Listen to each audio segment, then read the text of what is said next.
Hello friends, ನಿಮ್ಮೆಲ್ಲರಿಗೂ ನಮ್ಮ likes ಚಾನಲ್ಗೆ ಸ್ವಾಗತ.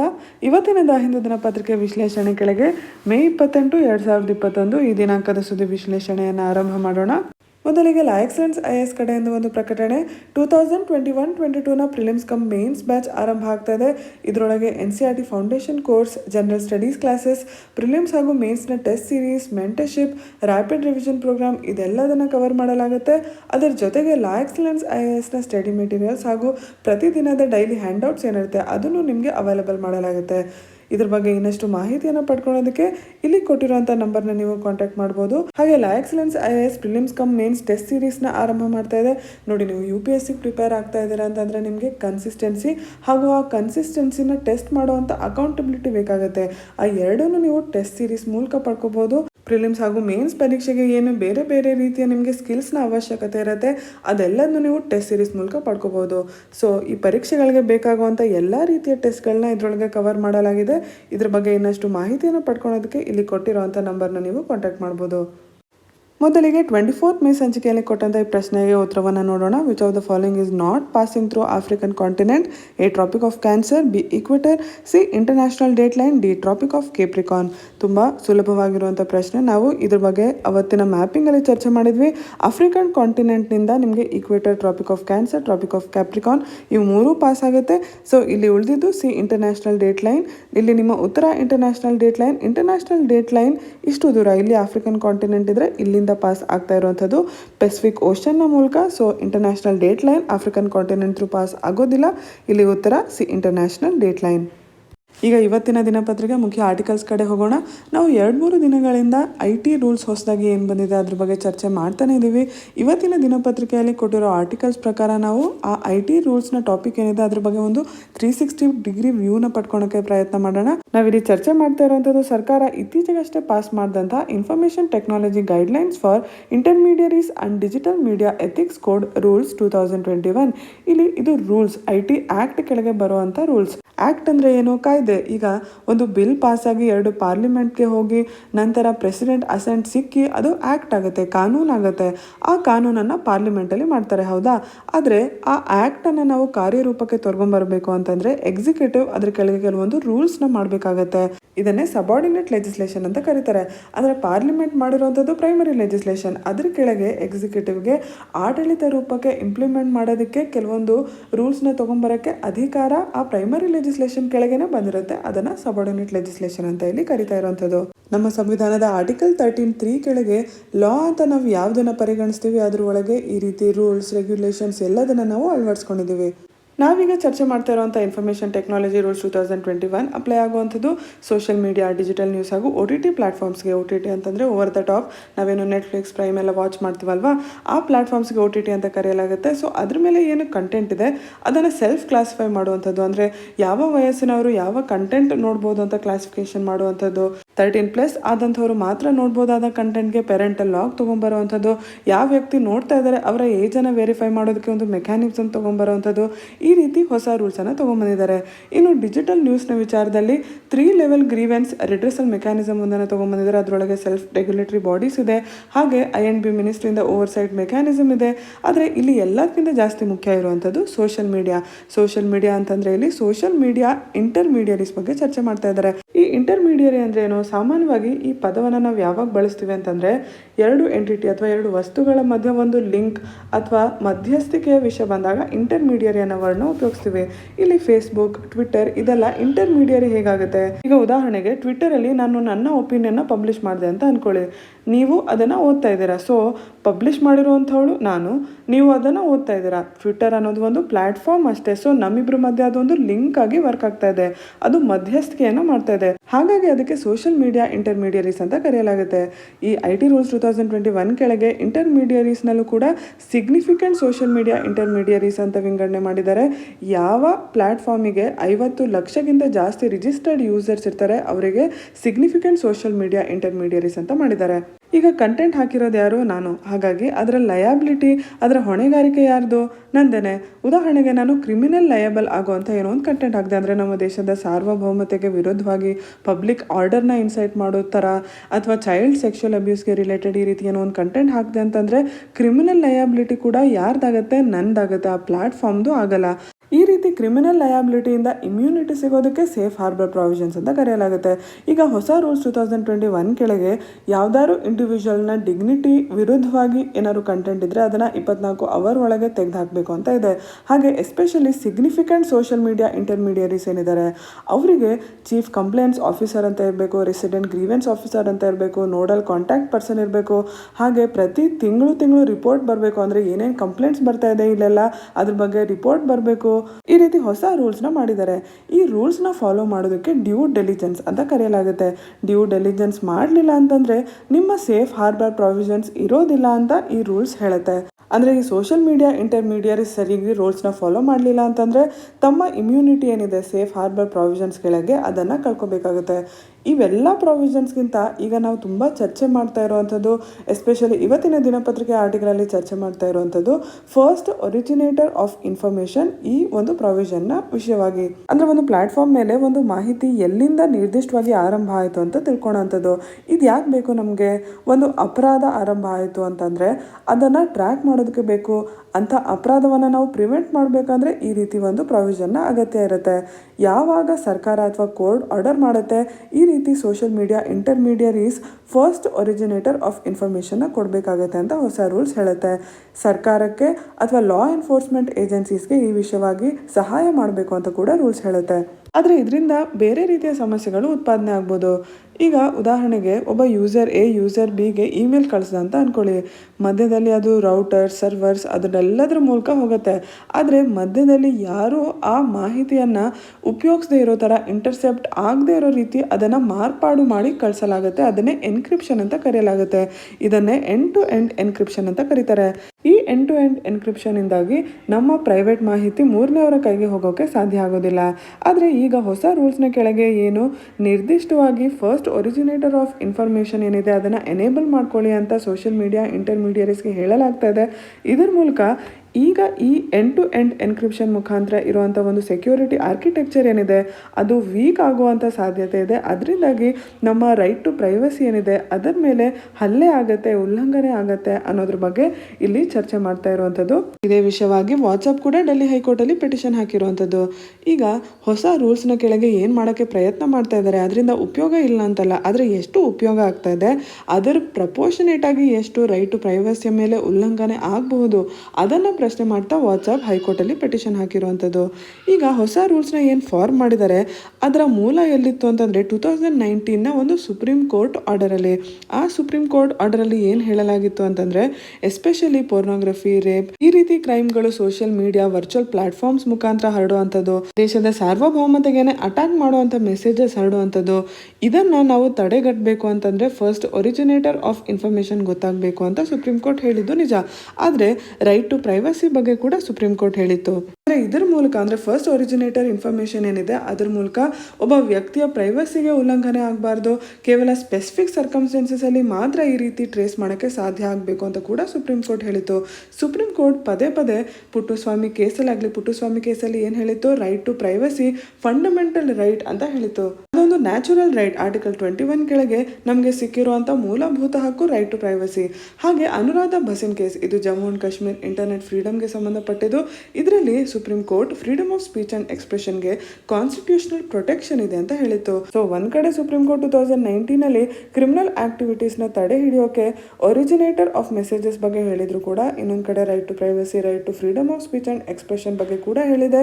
ಈ ಎಲ್ಲ ಪಾಯಿಂಟ್ಸ್ನ ಜೊತೆಗಿಟ್ಟು ನೋಡೋದಾದ್ರೆ ಹೊಸ ರೂಲ್ಸ್ನ ಮುಖಾಂತರ ಏನು ಒಳ್ಳೇದಾಗೋದಿದೆ ಅದಕ್ಕಿಂತ ಜಾಸ್ತಿ ಹಾನಿನೇ ಆಗತ್ತೆ ಅನ್ನೋ ರೀತಿ ವಾಟ್ಸಪ್ ತನ್ನ ವಾದವನ್ನ ಇಲ್ಲಿ ಇಡ್ತಾ ಇದೆ. ಇದೇ ವಿಷಯವನ್ನ ನಾವು ಕೇವಲ ಲೆಜಿಸ್ಲೇಟಿವ್ ಪಾಯಿಂಟ್ ಆಫ್ ವ್ಯೂ ಇಂದ ಆ ದೃಷ್ಟಿಕೋನದಿಂದ ಹೇಳೋದಾದ್ರೆ IT act, information technology act ಕೆಳಗೆ ಸಬಾರ್ಡಿನೇಟ್ ಲೆಜಿಸ್ಲೇಷನ್ನ ಮುಖಾಂತರ ನಾವು ಹೊಸ 2021 ರೂಲ್ಸ್ ತೊಗೊಂಬಂದಿರೋದು. ಇದನ್ನು ನಾವು ಆರಂಭದಲ್ಲಿ ಚರ್ಚೆ ಮಾಡಿದ್ವಲ್ವಾ.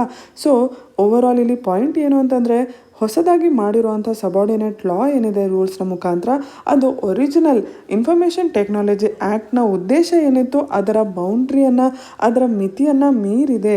It has overshot the original intent and boundaries of the parent act ಅನ್ನೋ ಒಂದು ಪಾಯಿಂಟ್ನ ಇಲ್ಲಿ ವಾಟ್ಸಪ್ ಮಾಡ್ತಾ ಇದೆ. ಇದೇ ಚರ್ಚೆಯನ್ನು ಮುಂದೆ ತಗೊಳ್ತಾ ಇವತ್ತಿನ ದಿನಪತ್ರಿಕೆಯಲ್ಲಿ ಇನ್ನೊಂದು ಎಡಿಟೋರಿಯಲ್ನ ಕೊಟ್ಟಿದ್ದಾರೆ, 9 pin bowling aimed at free speech privacy. ಇಲ್ಲಿ ಏನು ಎಕ್ಸ್ಟ್ರಾ ಪಾಯಿಂಟ್ಸ್ನ ಕೊಟ್ಟಿದ್ದಾರೆ, ಏನು ಕ್ರಿಟಿಸಿಸಮ್ನ ಕೊಟ್ಟಿದ್ದಾರೆ ಅದ್ರ ಬಗ್ಗೆ ಅಷ್ಟೇ ಚರ್ಚೆ ಮಾಡೋಣ. ಈಗ ಬಂದಿರುವಂಥ ಹೊಸ ರೂಲ್ಸ್ 2021 ಫಾರ್ಮ್ ಮಾಡಿರುವಂಥದ್ದು ministry of electronics and information technology ಈ ಸಚಿವಾಲಯ. ಆದರೆ ಬಿಸ್ನೆಸ್ ರೂಲ್ಸ್ 1961 ಹೇಳುತ್ತೆ ಡಿಜಿಟಲ್ ಮೀಡಿಯಾಗೆ ಸಂಬಂಧಪಟ್ಟಂಥ ನಿಯಂತ್ರಣಗಳನ್ನ ಫ್ರೇಮ್ ಮಾಡುವಂಥದ್ದು ಈ ಸಚಿವಾಲಯ ಅಲ್ಲ, ಆ ಅಧಿಕಾರ ಇರುವಂಥದ್ದು ಇನ್ಫಾರ್ಮೇಷನ್ ಹಾಗೂ ಬ್ರಾಡ್ಕಾಸ್ಟಿಂಗ್ ಸಚಿವಾಲಯಕ್ಕೆ ಅಂತ. ಈಗ ಹೊಸ ರೂಲ್ಸ್ನ ಫಾರ್ಮ್ ಮಾಡಿರೋದು MEITY ಆದರೂ ಕೂಡ ಅದರ ನಿಯಂತ್ರಣ ಆಡಳಿತ I&B ಮಿನಿಸ್ಟ್ರಿ ಅಂತಲೇ ರೂಲ್ಸ್ ಕೂಡ ಹೇಳುತ್ತೆ. ಆದರೆ ನಾವು ಲೀಗಲಿ ನೋಡೋದಾದರೆ ಪ್ರಿನ್ಸಿಪಲ್ ಆಫ್ ಕಲರಬಲ್ ಲೆಜಿಸ್ಲೇಷನ್ ಅಂತ ಇದೆ.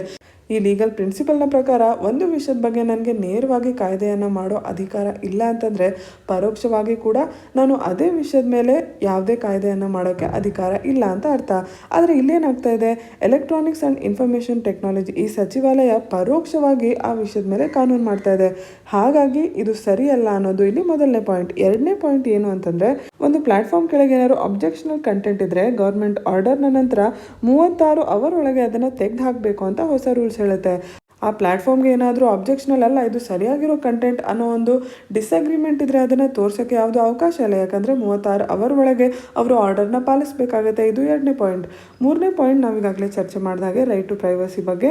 ನಾಲ್ಕನೇ ಪಾಯಿಂಟ್ ಫೇಕ್ ನ್ಯೂಸ್ನ ವಿಷಯವಾಗಿ. ಈಗ ಒಂದು ಸುದ್ದಿ ಫೇಕ್ ಇದೆಯಾ ಇಲ್ವಾ ಅಂತ ಯಾರು ಡಿಸೈಡ್ ಮಾಡ್ತಾರೆ? ಅಥಾರಿಟಿ ಡಿಸೈಡ್ ಮಾಡುತ್ತೆ. ಹಾಗಾಗಿ ಅವ್ರು ಏನಾದ್ರು ಬಯಾಸ್ಡ್ ಆಗಿದ್ರೆ ಅದು ಸತ್ಯವಾಗಿರುವಂಥ ಸುದ್ದಿ ಕೂಡ ಫೇಕ್ ಆಗ್ಬೋದು. ಐದನೇ ಪಾಯಿಂಟ್ ಏನು ಅಂತಂದರೆ, ಹೊಸ ರೂಲ್ಸ್ನ ಕೆಳಗೆ ಏನು ಹೊಸದಾಗಿ ಇವರು ಆಫೀಸರ್ಸ್ ಬೇಕು ಎಟ್ಸೆಟ್ರಾ ಅಂತ ರೂಲ್ಸ್ ಮಾಡಿದ್ದಾರೆ. ಅದರಿಂದಾಗಿ ಸೋಷಿಯಲ್ ಮೀಡಿಯಾ ಇಂಟರ್ಮೀಡಿಯರೀಸ್ಗೆ ಆಪರೇಷನಲ್ ಕಾಸ್ಟ್ ಜಾಸ್ತಿ ಆಗುತ್ತೆ. ಆಪರೇಷನಲ್ ಕಾಸ್ಟ್ ಜಾಸ್ತಿ ಆಯಿತು ಅಂತಂದರೆ ಅವ್ರಿಗೆ ಎಕನಾಮಿಕ್ ಆಗದೆ ಇರ್ಬೋದು. ಒಂದು ಕಡೆ ಪ್ಲ್ಯಾಟ್ಫಾರ್ಮ್ಗಳಿಗೆ ಎಕನಾಮಿಕ್ ಬರ್ಡನ್ ಆಗುತ್ತೆ, ಇನ್ನೊಂದು ಕಡೆ ಈ ಪ್ಲ್ಯಾಟ್ಫಾರ್ಮ್ಗಳ ಮೂಲಕ ಏನು market place of ideas create ಆಗಿದೆ ಅದಕ್ಕೂ ಕೂಡ ಹಾನಿ ಆಗುತ್ತೆ. ಆರನೇ ಪಾಯಿಂಟ್ ಏನು ಅಂತಂದರೆ, ಸುಪ್ರೀಂ ಕೋರ್ಟ್ನ ಒಂದು case life insurance corporation of India versus professor ಮನುಭಾಯ್ ಡಿಶಾ 1992. ಈ ಕೇಸ್ನ ಒಳಗೆ freedom to circulate once views as the life line of any democratic institution ಅಂತ ಹೇಳಿದೆ. ಅಂದರೆ ನಮ್ಮ ಒಪಿನಿಯನ್, ನಮ್ಮಲ್ಲಿ ಪ್ರತಿಯೊಬ್ಬರಿಗೂ ಕೂಡ ಒಂದು ಪ್ರೈವೇಟ್ ಕಾನ್ವರ್ಸೇಷನ್ ಮಾಡೋದಕ್ಕೆ, ಒಂದು ಟ್ರಾನ್ಸಾಕ್ಷನ್ ಮಾಡೋದಕ್ಕೆ, ಒಂದು ಒಪಿನಿಯನ್ ಇಟ್ಕೊಳೋದಕ್ಕೆ, ಅಂದರೆ ನಮ್ಮನ್ನ ಯಾರೋ ಜೈಲ್ಗೆ ಹಾಕ್ಬೋದು ಅನ್ನೋ ಭಯ ಇಲ್ಲದೆ ನಮ್ಮ ಒಪಿನಿಯನ್ ಎಕ್ಸ್ಪ್ರೆಸ್ ಮಾಡುವಂಥ ಮೂಲಭೂತ ಹಕ್ಕು ಇದೆ. ಅದನ್ನು ನಾವು ಮಾಡೋಕ್ಕೆ ಆಗಲಿಲ್ಲ ಅಂತಂದರೆ, ನಮ್ಮ ಧ್ವನಿ ನಮಗೆ ಎತ್ತಕ್ಕೆ ಸಾಧ್ಯ ಆಗಲಿಲ್ಲ ಅಂತಂದರೆ ಅದು ಪ್ರಜಾಪ್ರಭುತ್ವದ ಮರಣ ಅಂತ ಸುಪ್ರೀಂ ಕೋರ್ಟ್ 1992 ಕೇಸಲ್ಲಿ ಹೇಳಿದೆ. ಸೊ ಒಟ್ಟಾರೆ ಈ ಆರ್ಟಿಕಲ್ ಒಳಗೆ ತುಂಬ ಇಂಪಾರ್ಟೆಂಟ್ ಕ್ರಿಟಿಸಿಸಮ್ ಪಾಯಿಂಟ್ಸ್ ನಿಮಗೆ ಸಿಗುತ್ತೆ. ಸೊ ಇದನ್ನು ಸೇರಿಸಿ ಮೊದಲನೇ ಆರ್ಟಿಕಲಲ್ಲಿ ನಾವು ಏನೇನು ಚರ್ಚೆ ಮಾಡಿದ್ವಿ ಎಲ್ಲ ಪಾಯಿಂಟ್ಸ್ನ ಸೇರಿಸಿ ಪ್ಲೀಸ್ ನೋಟ್ಸ್ ಮಾಡಿ ಇಟ್ಕೊಳ್ಳಿ. ನಿಮ್ಮ ಪರೀಕ್ಷೆಗೆ ತುಂಬಾ ಇಂಪಾರ್ಟೆಂಟ್ ಆಗಿರುವಂಥ ಒಂದು ಟಾಪಿಕ್. ಮುಂದೆ ಚರ್ಚೆ ಮಾಡ್ತಾ ಇರುವಂಥ article BRICS ministerial meeting on June 1. ಇದು ನಿಮ್ಮ general studies paper 2 international relations ಹಾಗೂ prelims current events of international importance ಹಾಗೂ ನ್ಯಾಷನಲ್ ಇಂಪಾರ್ಟೆನ್ಸ್ ಸಿಲೆಬಸ್ ಕೆಳಗೆ ಬರುತ್ತೆ. ಬ್ರಿಕ್ಸ್ ಅಂತ ಅಂದರೆ BRICS ಒಳಗೆ B ಅಂದರೆ ಬ್ರೆಜಿಲ್, R ಅಂದರೆ ರಷ್ಯಾ, I ಅಂದರೆ ಇಂಡಿಯಾ, C ಅಂದರೆ ಚೈನಾ, S ಅಂದರೆ ಸೌತ್ ಆಫ್ರಿಕಾ. ಈ 5 ದೇಶಗಳು ಸೇರಿ 40% ಅಷ್ಟು ಇಡೀ ಜಗತ್ತಿನ ಜನಸಂಖ್ಯೆನ ರೆಪ್ರೆಸೆಂಟ್ ಮಾಡುತ್ತೆ. ಹಾಗೂ ಆರ್ಥಿಕವಾಗಿ ನೋಡೋದಾದರೆ 30% ಆಫ್ GDPನ ರೆಪ್ರೆಸೆಂಟ್ ಮಾಡುತ್ತೆ. ಈ ಬ್ರಿಕ್ಸ್ ಅನ್ನೋ ಒಂದು ಇನ್ಫಾರ್ಮಲ್ ಗ್ರೂಪ್ ಕೆಳಗೆ economic cooperation, people to people ಹಾಗೂ ಪೊಲಿಟಿಕಲ್ ಹಾಗೂ ಸೆಕ್ಯೂರಿಟಿ ಕೋಆಪರೇಷನ್ ನಡೀತಾ ಇದೆ ಈ ದೇಶಗಳ ಮಧ್ಯ. ಇನ್ಫಾರ್ಮಲ್ ಆಗಿ 2006 ಆರಂಭ ಆದರೂ 2009 ಇದರ ಮೊದಲ ಸಮಿಟ್ ಆಯಿತು. ಈಗ ಆಗ್ತಾ ಇರುವಂಥ ಸಮಿಟ್ ಬಗ್ಗೆ ಇಲ್ಲಿ ಚರ್ಚೆ ಮಾಡ್ತಾ ಇರುವಂಥದ್ದು. ಇದು 13ನೇ ಸಮಿಟ್. ಇದು ಭಾರತದ ಚೇರ್ಮನ್ಶಿಪ್ ಅಲ್ಲಿ ನಡೀತಾ ಇರುವಂಥದ್ದು. ಇದರ motto cooperation for continuity, consolidation and consensus. ಇದರ ಹೆಸರು ಬ್ರಿಕ್ಸ್ ಅಟ್ 15. ಈ ಬ್ರಿಕ್ಸ್ ಅನ್ನೋ ಇನ್ಫಾರ್ಮಲ್ ಗ್ರೂಪಿಂಗ್ ಒಳಗೆ ಸೌತ್ ಆಫ್ರಿಕಾ ಹಾಗೂ ಭಾರತ ಎರಡೂ ಇದೆ. ಕಳೆದ ವರ್ಷ ನಿಮಗೆ ನೆನಪಿದ್ರೆ COVID-19 ವ್ಯಾಕ್ಸಿನ್ನ ವಿಷಯವಾಗಿ ಭಾರತ ಹಾಗೂ ಸೌತ್ ಆಫ್ರಿಕಾ ಎರಡೂ ಸೇರಿ ವರ್ಲ್ಡ್ ಟ್ರೇಡ್ ಆರ್ಗನೈಸೇಷನಲ್ಲಿ ಒಂದು ಪ್ರಪೋಸಲ್ನ ತೊಗೊಂಡೋಗಿತ್ತು. ಅಂದರೆ COVID-19 ವ್ಯಾಕ್ಸಿನ್ಗಳ ವಿಷಯವಾಗಿ ಪೇಟೆಂಟ್ ಏನು ಕೊಡಲಾಗುತ್ತೆ ವ್ಯಾಕ್ಸಿನ್ಗಳಿಗೆ ಅಂತ ಅದನ್ನು ಮನ್ನಾ ಮಾಡಿ ಅಂತ ಭಾರತ ಸೌತ್ ಆಫ್ರಿಕಾ ಎರಡು ಪ್ರಪೋಸಲ್ನ ಇಟ್ಟಿತ್ತು. ಅದಕ್ಕೆ ಯುನೈಟೆಡ್ ಸ್ಟೇಟ್ಸ್ ಸಪೋರ್ಟ್ ಮಾಡಿದೆ. ಆದರೆ ಯುರೋಪಿಯನ್ ಯೂನಿಯನ್ ಇನ್ನ ತನ್ನ ಡಿಸಿಷನನ್ನು ಹೇಳಿಲ್ಲ. ಈಗ ಬ್ರಿಕ್ಸ್ ಸಮಿಟ್ ಏನು ನಡೀತಾ ಇದೆ, ಇದರಲ್ಲಿ ಇರುವಂಥ ಬೇರೆ ದೇಶಗಳು ಬ್ರೆಜಿಲ್, ರಷ್ಯಾ ಹಾಗೂ ಚೈನಾ ಸಪೋರ್ಟ್ ಮಾಡುತ್ತಾ ಅಂತ ಕಾದು ನೋಡಬೇಕಾಗಿದೆ. ಈಗಾಗಲೇ ಚೈನಾ ಈ WTO ಪ್ರಪೋಸಲ್ಗೆ ತನ್ನ ಒಪ್ಪಿಗೆ ಇದೆ, ಸಪೋರ್ಟ್ ಇದೆ ಅಂತ ಹೇಳಿದ್ರು ಕೂಡ ಬ್ರಿಕ್ಸ್ ಫಾರ್ಮ್ಯಾಟ್ ಅಲ್ಲಿ ಈ ಗ್ರೂಪಿಂಗ್ನ ಒಳಗೆ ಅದೇ ಸ್ಟ್ಯಾಂಡನ್ನು ಕಂಟಿನ್ಯೂ ಮಾಡುತ್ತಾ ಅಂತ ನೋಡಬೇಕಾಗಿದೆ. ಈಗ ಆಗ್ತಾ ಇರುವಂಥ ಬ್ರಿಕ್ಸ್ ಸಮಿಟ್ ಒಳಗೆ ಇನ್ನೂ ಯಾವ ಯಾವ ವಿಷಯಗಳ ಬಗ್ಗೆ ಚರ್ಚೆ ಮಾಡಲಾಗುತ್ತೆ. ಈಗ ಎಪಿಡೆಮಿಕ್ ಮಧ್ಯದಲ್ಲಿ, ಸಾಂಕ್ರಾಮಿಕದ ಮಧ್ಯದಲ್ಲಿ ಹೇಗೆ ಅಂತಾರಾಷ್ಟ್ರೀಯವಾಗಿ ನಾವು ಸಾಲಿಡಾರಿಟಿಯನ್ನು ಮೇಂಟೈನ್ ಮಾಡಬೇಕು, ಮಲ್ಟಿಲ್ಯಾಟ್ರಲಿಸಮ್ಗೆ ಹೇಗೆ ಅಧ್ಯಯನ ಆಗಿರಬೇಕು. ಮಲ್ಟಿಲ್ಯಾಟ್ರಲಿಸಮ್ ಅಂದರೆ ಎರಡು ದೇಶಗಳಿಗಿಂತ ಜಾಸ್ತಿ ಜೊತೆಗೂಡಿ ಒಂದು ಉದ್ದೇಶದಿಂದ ಇರುವಂಥದ್ದು. ಈ ಮಲ್ಟಿಲ್ಯಾಟ್ರಲಿಸಮ್ನ ಹೇಗೆ ಮುಂದುವರಿಸುವಂಥದ್ದು, ಪ್ರಸ್ತುತ ಇರುವಂಥ ಹಾಟ್ಸ್ಪಾಟ್ ಇಶ್ಯೂಗಳಿಗೆ ಪೊಲಿಟಿಕಲ್ ಸೆಟಲ್ಮೆಂಟ್ ಹೇಗೆ ತರುವಂಥದ್ದು, COVID-19 ಮಧ್ಯದಲ್ಲಿ ಏನು ಮಾರ್ಕೆಟ್ಗಳು, ದೇಶಗಳು ಬಳಲ್ತಾ ಇದ್ದಾವೆ, ಅದರ ಮಧ್ಯೆ ನಮ್ಮ ಕಾಮನ್ ಇಂಟ್ರೆಸ್ಟ್ಗಳನ್ನ ಈ ದೇಶಗಳು ಹೇಗೆ ರಕ್ಷಣೆ ಮಾಡ್ಕೋಬೇಕು, ಈ ಎಲ್ಲ ವಿಷಯಗಳ ಬಗ್ಗೆ ಈ ಸಮಿಟಲ್ಲಿ ಚರ್ಚೆ ಮಾಡಲಿದೆ. ಇನ್ನು ಈ ಸಮ್ಮಿಟಿಂದ ಏನು ಹೊರಗೆ ಬರುತ್ತೆ ಅಂತ ನಾವು ಕಾದು ನೋಡಬೇಕು. ನಿಮ್ಮ ಪರೀಕ್ಷೆಗೆ ಇಂಟರ್ನ್ಯಾಷನಲ್ ರಿಲೇಷನ್ಸ್ ಕೆಳಗೆ ನಾವು ತುಂಬ ಚರ್ಚೆ ಮಾಡ್ತಾ ಇರೋದು ಇಂಡೋ ಪೆಸಿಫಿಕ್ ರೀಜನ್, ಕ್ವಾಡ್ ಕೂಡ ಬ್ರಿಕ್ಸ್ ಥರನೇ ಒಂದು ಇನ್ಫಾರ್ಮಲ್ ಗ್ರೂಪ್. ಈಗ ಬ್ರಿಕ್ಸ್ ಬ್ಯಾಕ್ ಸೀಟ್ನ ತೊಗೊಂಡಿದೆ. ಸೊ ಬ್ರಿಕ್ಸ್ಗೆ ಇನ್ನೂ ಪ್ರಾಮುಖ್ಯತೆ ಇದೆಯಾ? ಈ ರೀತಿ ಪ್ರಶ್ನೆ ನೀವು ಮೇನ್ಸಲ್ಲಿ ಎಕ್ಸ್ಪೆಕ್ಟ್ ಮಾಡ್ಬೋದು. ಪ್ರಿಲಿಮ್ಸ್ ಪರೀಕ್ಷೆಗೆ ಬ್ರಿಕ್ಸ್ ಬಗ್ಗೆ ಹಾಗೂ ಆಗುವಂಥ ಸಮ್ಮಿಟ್ನ ಫ್ಯಾಕ್ಚುಯಲ್ ಡೀಟೇಲ್ಸ್ನ ನೀವು ಎಕ್ಸ್ಪೆಕ್ಟ್ ಮಾಡ್ಬೋದು. ಮುಂದೆ ಚರ್ಚೆ ಮಾಡ್ತಿರೋಂಥ article Gaza attack may constitute war crimes. ಇದು ನಿಮ್ಮ prelim syllabus current events of international importance ಕೆಳಗೆ ಬರುತ್ತೆ. ಹಾಗೆ ನಿಮ್ಮ general studies paper 2 important international institutions, agencies, fora and their structure, mandate ಈ ಒಂದು ಸಬ್ ಟಾಪಿಕ್ ಕೆಳಗೆ ಬರುತ್ತೆ. ನಾವೀಗಾಗಲೇ ಇಸ್ರೇಲ್ ಪ್ಯಾಲೆಸ್ಟೈನ್ ಕಾನ್ಫ್ಲಿಕ್ಟ್ ಬಗ್ಗೆ ಐತಿಹಾಸಿಕವಾಗಿ ನೋಡಿದ್ದೀವಿ.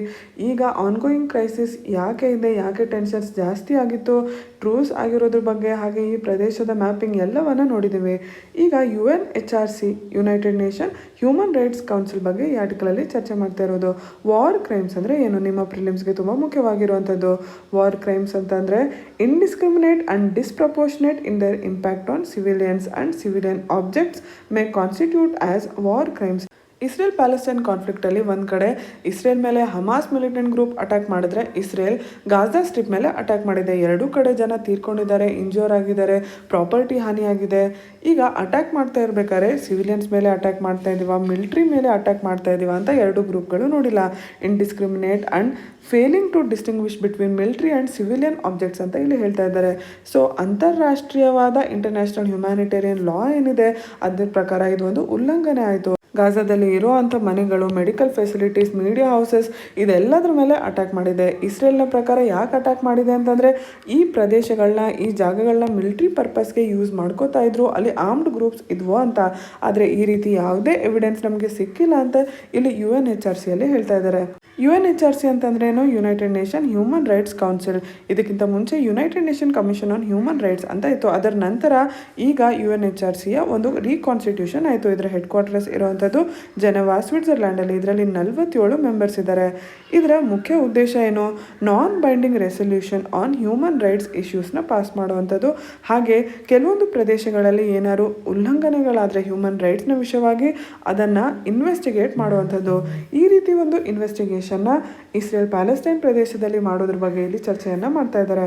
ಆದರೆ ಈ ಇನ್ವೆಸ್ಟಿಗೇಷನ್ ಕೇವಲ ಕಳೆದ 2-3 ವಾರಗಳಿಂದ ಏನು ಹಿಂಸೆ ನಡೀತೋ, ಹಾನಿ ಆಯಿತೋ ಅದ್ರ ಬಗ್ಗೆ ಅಲ್ಲ. ಈ ಪ್ರದೇಶದಲ್ಲೇ ಏನು ಒಂದು ವ್ಯವಸ್ಥೆ ಕ್ರಿಯೇಟ್ ಆಗಿದೆ, ಅದ್ರ ಕೆಳಗೆ ಏನೇನು ಹ್ಯೂಮನ್ ರೈಟ್ ವೈಲೇಷನ್ಸ್ ಆಗ್ತಾ ಇದೆ, ಅಬ್ಯೂಸಸ್ ಆಗ್ತಾ ಇದೆ, ಅದ್ರ ಬಗ್ಗೆ ಎಲ್ಲ ಇನ್ವೆಸ್ಟಿಗೇಷನ್ ಆಗಬೇಕು ಅನ್ನೋ ಒಂದು ಚರ್ಚೆ ಹ್ಯೂಮನ್ ರೈಟ್ಸ್ ಕೌನ್ಸಿಲಲ್ಲಿ ನಡೀತಾ ಇದೆ. ಅದ್ರ ಬಗ್ಗೆ ಈ ಆರ್ಟಿಕಲ್ ಇರುವಂಥದ್ದು. ಮುಂದೆ ಚರ್ಚೆ ಮಾಡ್ತಾ ಇರುವಂಥ article world can be part vaccinated part neglected. ಇದು ನಮ್ಮ ಮಿನಿಸ್ಟ್ರಿ ಆಫ್ ಎಕ್ಸ್ಟರ್ನಲ್ ಅಫೇರ್ಸ್ ಹೇಳ್ತಾ ಇರುವಂಥದ್ದು. General studies paper 2 international relations ಕೆಳಗೆ ಬರುವಂಥ ಆರ್ಟಿಕಲ್. ಇಲ್ಲಿ ಕೋವಿಡ್ನ ನಂತರ ಅಂತಾರಾಷ್ಟ್ರೀಯವಾಗಿ ಹೇಗೆ ಬದಲಾವಣೆಗಳು ಆಗ್ಬೋದು ಅನ್ನೋದ್ರ ಬಗ್ಗೆ ಚರ್ಚೆ ಮಾಡ್ತಾ ಇದ್ದಾರೆ. ನಿಮ್ಮ ಪರೀಕ್ಷೆಗೆ ಮುಖ್ಯವಾಗಿರುವಂಥ ಕೆಲವೊಂದು ಫ್ರೇಸಸ್, ಕೆಲವೊಂದು ಸೆಂಟೆನ್ಸ್ಗಳನ್ನ ಅಷ್ಟೇ ಇಲ್ಲಿ ಚರ್ಚೆ ಮಾಡೋಣ. ಮೊದಲನೇದಾಗಿ ಭಾರತ ಹಾಗೂ US ಸಂಬಂಧದ ಬಗ್ಗೆ. ಭಾರತ ಹಾಗೂ USAಗೆ ಫಂಡಮೆಂಟಲ್ ಕನ್ವರ್ಜೆನ್ಸಸ್ ಇದೆ ಅಂತ ಹೇಳ್ತಾ ಇದ್ದಾರೆ. ಕನ್ವರ್ಜೆನ್ಸ್ ಅಂದರೆ ಒಮ್ಮುಖ, ಎರಡು ದೇಶಗಳಿಗೂ ಒಂದೇ ಬೇಕಾಗಿರೋದು ಅನ್ನೋ ಅರ್ಥದಲ್ಲಿ ಹೇಳ್ತಾ ಇರುವಂಥದ್ದು. ಉದಾಹರಣೆಗೆ ಈಗ ಕ್ವಾಡ್ ಇರ್ಬೋದು, ಇಂಡೋ ಪೆಸಿಫಿಕ್ ರೀಜನಲ್ಲಿ ನಮಗೆ ಚೈನಾವನ್ನು ಕೌಂಟರ್ ಮಾಡೋದು ಎರಡೂ ದೇಶಕ್ಕೆ ಮುಖ್ಯವಾಗಿರುವಂಥದ್ದು. ಸೊ ಜಿಯೋಪೊಲಿಟಿಕಲಿ ನೋಡೋದಾದರೆ ಕೂಡ ಎರಡೂ ದೇಶಗಳಿಗೆ ಒಂದೇ ಉದ್ದೇಶ ಇದೆ. ಆ ಜಿಯೋಪೊಲಿಟಿಕಲ್ ಕನ್ವರ್ಜೆನ್ಸ್ ಏನಿದೆ, ಆ ಒಮ್ಮುಖವನ್ನು ನಾವು ನೀತಿಗಳಾಗಿ ಹೇಗೆ ಬದಲಾಯಿಸ್ತೀವಿ ಅಂತ ನೋಡಬೇಕು ಅನ್ನೋ ಒಂದು ಸ್ಟೇಟ್ಮೆಂಟ್ ಹೇಳ್ತಾ ಇದ್ದಾರೆ. ಇನ್ನು ಕೋವಿಡ್-19 ನಂತರ ಅಂತಾರಾಷ್ಟ್ರೀಯವಾಗಿ ಹೇಗೆ ಸಂಬಂಧಗಳು ಬದಲಾಯಿಸ್ತವೆ, ಹೇಗೆ ಅಂತಾರಾಷ್ಟ್ರೀಯವಾಗಿ ಬದಲಾವಣೆಗಳು ಆಗಬೇಕು ಅನ್ನೋದ್ರ ಬಗ್ಗೆ ಕೂಡ ಇಲ್ಲಿ ಒಂದು ಟರ್ಮ್ ಅನ್ನು ಉಪಯೋಗಿಸಿದ್ದಾರೆ, ಡಿಸೆಂಟ್ರಲೈಸ್ಡ್ ಗ್ಲೋಬಲೈಸೇಷನ್ ಅಂತ.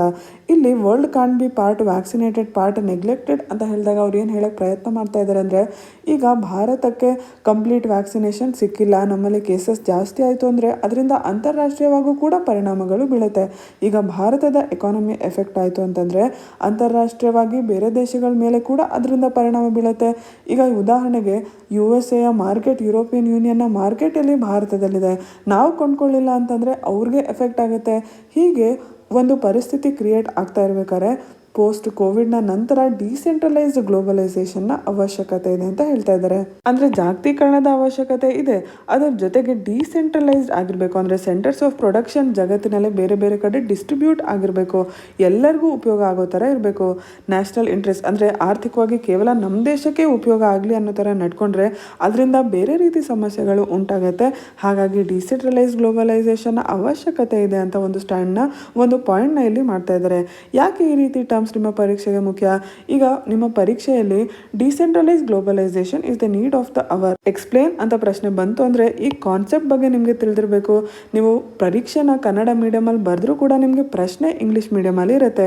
ಆದರೆ ನಿಮಗೆ ಪ್ರಶ್ನೆನೇ ಅರ್ಥ ಆಗಲಿಲ್ಲ ಅಂತಂದರೆ ಏನು ಉತ್ತರ ಬರೀತೀರಾ? ಹಾಗಾಗಿ ಈ ಥರದ ಟರ್ಮ್ಸ್ ಬಂದಾಗ ಅದನ್ನು ಸ್ಪಷ್ಟತೆಯಿಂದ ಅರ್ಥೈಸ್ಕೊಳಕ್ಕೆ ಪ್ರಯತ್ನ ಮಾಡಿ. ಮುಂದೆ ಚರ್ಚೆ ಮಾಡ್ತಾ ಇರುವಂಥ ಆರ್ಟಿಕಲ್ ಇನ್ಕಾರ್ಪೊರೇಟಿಂಗ್ ಲಿಮಿಟ್ಸ್. ಇದು general studies paper 2 Indian polity, constitution, fundamental rights ಬಗ್ಗೆ ಬಂದಿರುವಂಥ ಆರ್ಟಿಕಲ್. ಇಲ್ಲಿ ಹೇಟ್ ಸ್ಪೀಚ್ ಬಗ್ಗೆ ಚರ್ಚೆ ಮಾಡ್ತಾ ಇದ್ದಾರೆ. ಸ್ಪೀಚ್ ಅಂತ ತಕ್ಷಣ ನಮಗೆ ಬರುವಂಥದ್ದು ನಮ್ಮ ಮೂಲಭೂತ ಹಕ್ಕಿನ ಕೆಳಗೆ ಏನು right to freedom of speech and expression ಇದೆ ಅದ್ರ ಬಗ್ಗೆ. ಇಲ್ಲಿ ಸ್ಪೀಚ್ ಅಂತಂದರೆ ಸ್ಪೀಚ್ ಫ್ರೀ ಇರ್ಬೋದು, ಆದರೆ ನಾವು ಏನು ಮಾತಾಡ್ತೀವಿ ಅದರ ಜೊತೆಗೆ ಒಂದು ಹೊಣೆಗಾರಿಕೆ ಕೂಡ ಬರುತ್ತೆ. ಅದನ್ನೇ ಇಲ್ಲಿ ರೆಸ್ಪಾನ್ಸಿಬಲ್ ಸ್ಪೀಚ್ ಅಂತ ಹೇಳ್ತಾ ಇದ್ದಾರೆ.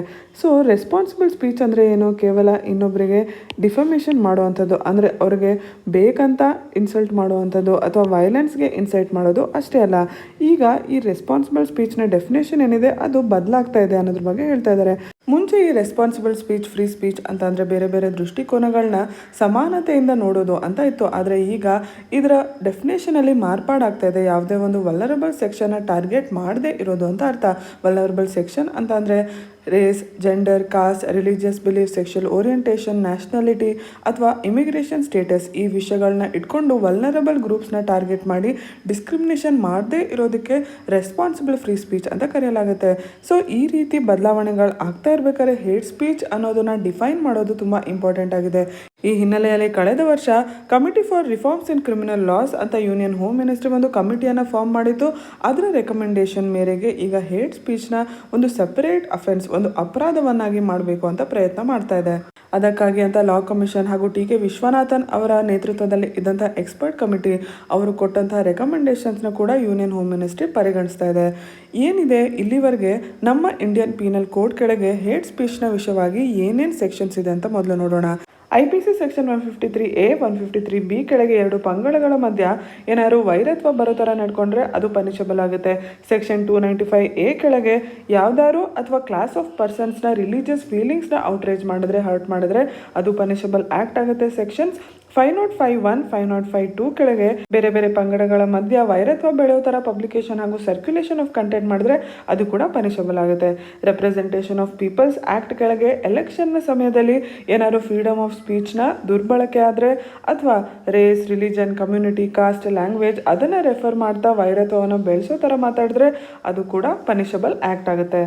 2019 ಏನು ವಿಶ್ವನಾಥನ್ ಕಮಿಟಿ ಫಾರ್ಮ್ ಆಗಿತ್ತು ಅದರಲ್ಲಿ 2 ರೆಕಮೆಂಡೇಶನ್ಸ್ನ ಕೊಟ್ಟಿದ್ದಾರೆ. ಸೆಕ್ಷನ್ 153C ಆ್ಯಡ್ ಮಾಡಿ ಅದರೊಳಗೆ ಯಾವುದೇ ವ್ಯಕ್ತಿ ಅಥವಾ ಪಂಗಡಕ್ಕೆ ಫಿಯರ್ ಅಂದರೆ ಬೆದರಿಕೆನ ಕ್ರಿಯೇಟ್ ಮಾಡುವಂಥದ್ದು ಅಥವಾ ಅವರ ವಿರುದ್ಧ ವೈಲೆನ್ಸ್ನ ಇನ್ಸೈಟ್ ಮಾಡುವಂಥ ಕೆಲಸ ಮಾಡಿದ್ರೆ ಅದಕ್ಕೆ 2 years ಪ್ರಿಸನ್ ಹಾಗೂ ಫೈನ್ನ ಪ್ರಿಸ್ಕ್ರೈಬ್ ಮಾಡಲಾಗಿದೆ ಸೆಕ್ಷನ್ 153C ಕೆಳಗೆ.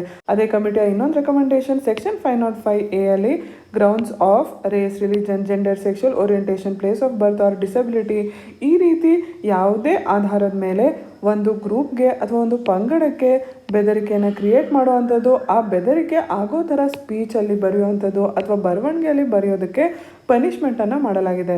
ಸೊ ಈ ರೆಕಮೆಂಡೇಶನ್ಸ್ನ ಟಿ ಕೆ ವಿಶ್ವನಾಥನ್ ಕಮಿಟಿ ಕೊಡುತ್ತೆ. ಈ ರೀತಿ ಇರುವಂಥ ಎಲ್ಲ ರೆಕಮೆಂಡೇಶನ್ಸ್ನ ಸೇರಿಸಿ ಪರಿಗಣಿಸಿ ಈಗ committee for reforms in criminal laws hate ಸ್ಪೀಚ್ನ ಡಿಫೈನ್ ಮಾಡಬೇಕು, ಸಪ್ರೇಟ್ ಅಫೆನ್ಸ್ ಆಗಿ ಮಾಡಬೇಕು ಅಂತ ಪ್ರಯತ್ನ ಮಾಡ್ತಾ ಇದೆ.